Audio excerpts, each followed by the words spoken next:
Activity के रूप में लेता है, होल जीनोम सीक्वेंसिंग, उसके बारे में कि आज की तारीख में हमारा स्टेटस क्या है। तो जैसा कि आप सबको ज्ञात है कि जीनोम सीक्वेंसिंग के लिए एक इंसाकॉग का नेटवर्क बनाया गया, जिसमें department of science and technology, CSIR, ICMR, NCDC और DBT के ऑर्गेनाइज लैब्स को लेके एक नेटवर्क बनाया गया, जिसमें शुरू में 10 लैब थे और बाद में उसको एक्सपेंड करके उसमें जो है 18 लैब और जोड़े गए। तो कुल मिला के जो है 28 लैब आज की तारीख में हो गए। अगर हम इसके ऑब्जेक्टिव में जाएं तो इसका बेसिक पर्पस पहले था कि हम वेरिएंट ऑफ कंसर्न डिटेक्ट करें, जिसमें अल्फा वेरिएंट मुख्य वेरिएंट था जो कि यूके में डिटेक्ट हुआ था। तो हम ये देखना चाहते थे कि क्या किसी इंटरनेशनल ट्रैवलर के द्वारा ये वेरिएंट भारत में आ तो नहीं गया है, अगर आ गया है तो कितनी तादाद में आया है, कहाँ कहाँ पर आया है, और आने के बाद उसने किस प्रकार का हमारे देश में सर्ज को या ट्रांसमिशन को इफेक्ट किया है। दूसरा हमारा ये था कि हमारे देश में जो इवेंट्स हो रहे हैं उन इवेंट में कोई कहीं वेरिएंट के द्वारा एक्सपोनेंशियल सर्ज तो नहीं देखने को मिल रही। तो इसी तहत हम लोगों ने महाराष्ट्र में सर्ज को देखा था और उसकी जीनोम सीक्वेंसिंग के बाद ये पता चला था कि उसमें डेल्टा वेरिएंट का मुख्यतः रोल था। तीसरी बात हमारी ये होती है, जो आज की तारीख में हम सभी जगह देख रहे हैं दुनिया में, कि डिफरेंट अलग अलग टाइप के वेरिएंट्स आ रहे हैं और अलग अलग टाइप के वेरिएंट डिफरेंट टाइप के पब्लिक हेल्थ इम्पैक्ट्स को भी गाइड कर रहे हैं। जैसा कि आप सभी को ज्ञात है कि वायरस में, RNA वायरस में म्यूटेशन एक सामान्य प्रक्रिया है और इस सामान्य प्रक्रिया के तहत वायरस अपनी जब कॉपीज बनाता है, अपने आप को रेप्लिकेट करता है सेल के अंदर, तो कुछ म्यूटेशन आना एक स्वाभाविक प्रक्रिया है। तो 5 से 7% तक हम उसको स्वाभाविक मानते हैं। लेकिन अगर ये म्यूटेशन हमारे स्पाइक प्रोटीन के एरिया में हो या उस एरिया में हो वायरस के जिससे कि वो सेल को बाइंड करता है ACE2 रिसेप्टर को, तो वो किसी प्रकार का पब्लिक हेल्थ इंपैक्ट कर सकता है। पब्लिक हेल्थ इंपैक्ट से मेरा तात्पर्य यह है कि क्या वो ट्रांसमिशन बढ़ा रहा है, क्या वो हमारी डिजीज की सीवियरिटी को बढ़ा रहा है, क्या हमारे जो टेस्टिंग मेथोडोलॉजीज हैं किसी RT-PCR टेस्ट की क्षमता को पे इफेक्ट कर रहा है, और चौथा, क्या हमारी वैक्सीन जो आज की तारीख में लग रही है उसके प्रभाव को किसी प्रकार से प्रभावित कर रहा है। तो इन सबको हम इसको पब्लिक हेल्थ इंपैक्ट के रूप में देखते हैं। Next please. तो इसी प्रकार जो मैं बताना चाहूँगा आपको, आज तक हम लोग 2 किस्म के सर्वेलेंस कर रहे थे।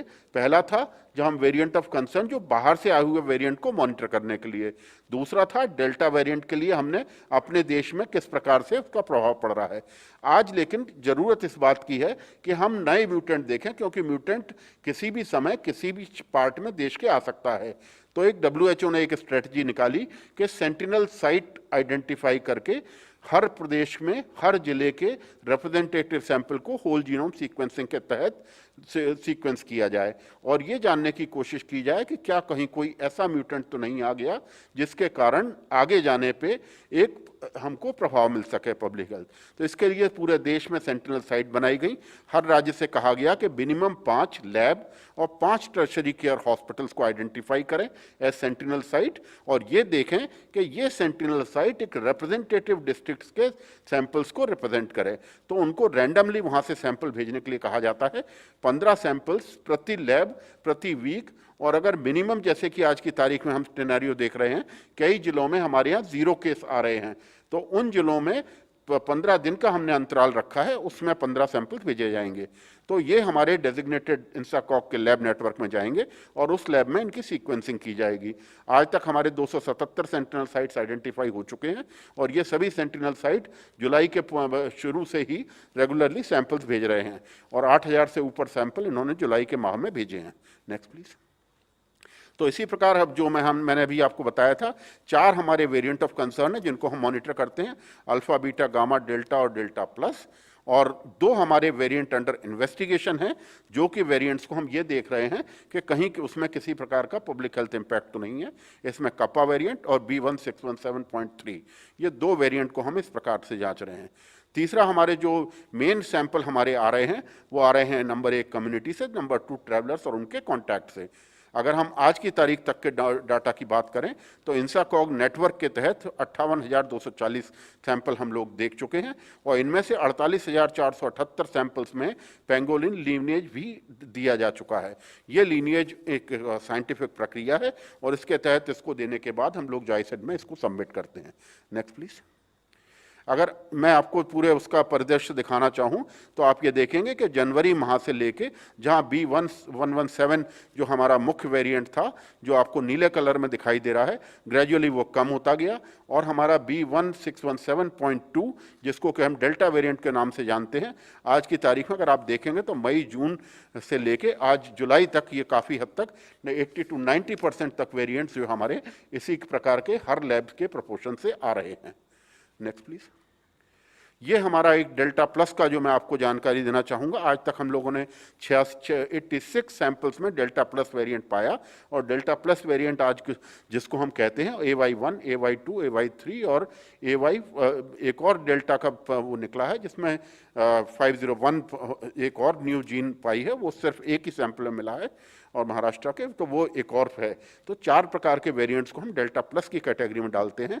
इसमें महाराष्ट्र में सबसे ज़्यादा हमारे पास आज तक जो वेरिएंट आए हैं डेल्टा प्लस। लेकिन मैं इसमें एक बात आप सब लोगों को बिल्कुल क्लियर करना चाहूँगा, 4 महीने के अंतराल में मार्च से लेके आज तक 86 वेरिएंट्स का आना और विभिन्न जगहों पे आना, किसी एक जिले में सर्ज ना बताना और किसी एक राज्य में ये सीमित ना रहना, इस बात को इशारा करता है कि इसमें किसी भी प्रकार के एक्सपोनेंशियल सर्ज को देने की क्षमता हम लोगों ने अभी तक एविडेंस के रूप में नहीं पाई। तो हम ये बात कह सकते हैं कि इस वेरिएंट ने कहीं पे भी अपने ट्रांसमिशन से इतना हमको एक्सपोनेंशियल सर्ज को नहीं जन्म दिया। Next please. तो मैं जो आपको बता रहा था, नए वेरिएंट के लिए एक नई स्ट्रेटजी इजाद के जो हमारे भारत सरकार की तरफ से स्टेट्स को डायरेक्शन दिया गया है, वो है एक रैपिड रिस्पॉन्स स्ट्रेटजी।